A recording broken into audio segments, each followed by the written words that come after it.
Halo sahabat desa, kita jumpa lagi. Kali ini kita kembali akan membahas terkait dengan penyusunan dokumen RKP Desa berpedoman pada Peraturan Menteri Dalam Negeri Republik Indonesia Nomor 114 Tahun 2014 tentang pedoman pembangunan desa.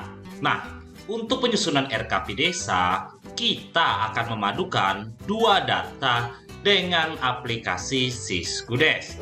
Yang pertama, kita ketahui dulu dalam Permendagri 114 tahun 2014 ini ada dikatakan pada pasal 30 ini bahwa penyusunan RKP Desa dilakukan dengan kegiatan meliputi yang pertama, penyusunan perencanaan pembangunan desa melalui musyawarah desa.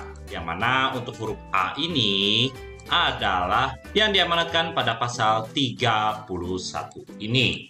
Jadi, pada saat bulan Juni di tahun berjalan, BPD sudah menyelenggarakan musyawarah dalam rangka penyusunan rencana pembangunan desa untuk membahas yang pertama mencermati ulang dokumen RPJM desa, menyepakati hasil pencermatan ulang RPJM desa, dan membentuk tim verifikasi sesuai dengan jenis kegiatan dan keahlian yang dibutuhkan.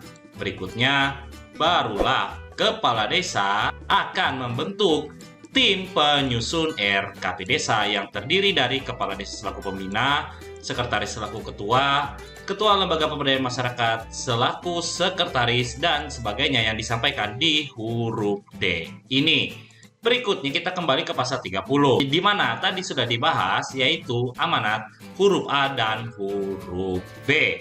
Nah, sekarang di huruf C terkait dengan pencermatan pagu indikatif desa, ini bisa diambil dari aplikasi Siskudes. Begitu juga dengan penyusunan rancangan RKP Desa, di mana untuk mencetaknya itu dengan mengakses di menu laporan, di menu perencanaan. Yang pertama, untuk pagu indikatif silahkan dipilih pagu indikatif desa. Jadi tinggal dipilih saja di sini, misalkan di tahun depan itu adalah tahun 2027 dan tahun ke-6 pemerintahan kepala desa. Maka pagu indikatifnya di sini akan muncul.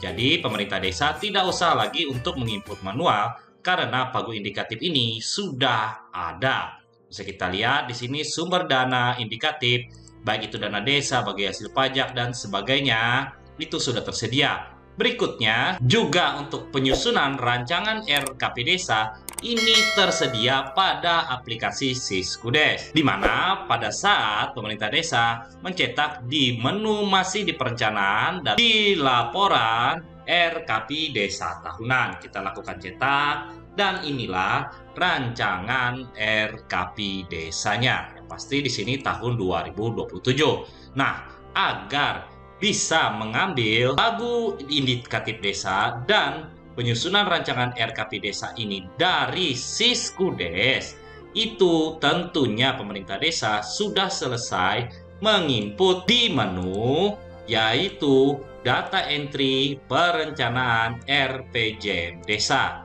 Jadi pastikan di sini RPJM Desanya memang sudah diinput selama 8 tahun.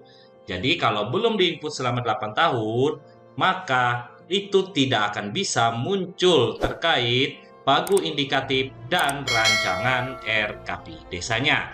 Nah, kita kembali ke pasal 30 tadi, bahwa untuk penyusunan RKP Desa melalui musyawarah perencanaan pembangunan desa, ini nanti akan dilakukan di bulan September. Dan pada tahun anggaran berjalan, RKP Desa yang sudah dibuat atau ditetapkan di tahun sebelumnya nanti akan dilakukan perubahan sebagai dasar dalam penyusunan APBD Desa Perubahan. Berikutnya ada pengajuan daftar usulan RKP Desa, yang mana di sini kegiatan-kegiatannya akan diakomodir pada saat musyawarah perencanaan pembangunan di tingkat kecamatan.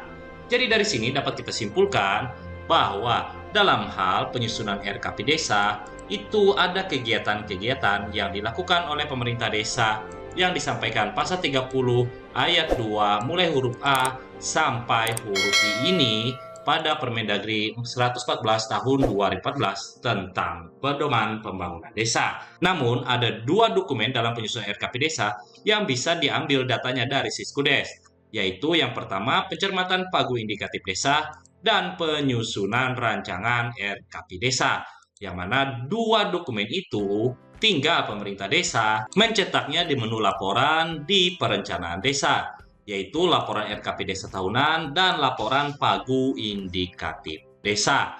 Agar dokumennya ini bisa muncul di Siskudes, pastikan pemerintah desa sudah menginput di menu data entry, perencanaan, RPJM desa, dan juga di menu RPJM desa ini secara lengkap selama 8 tahun.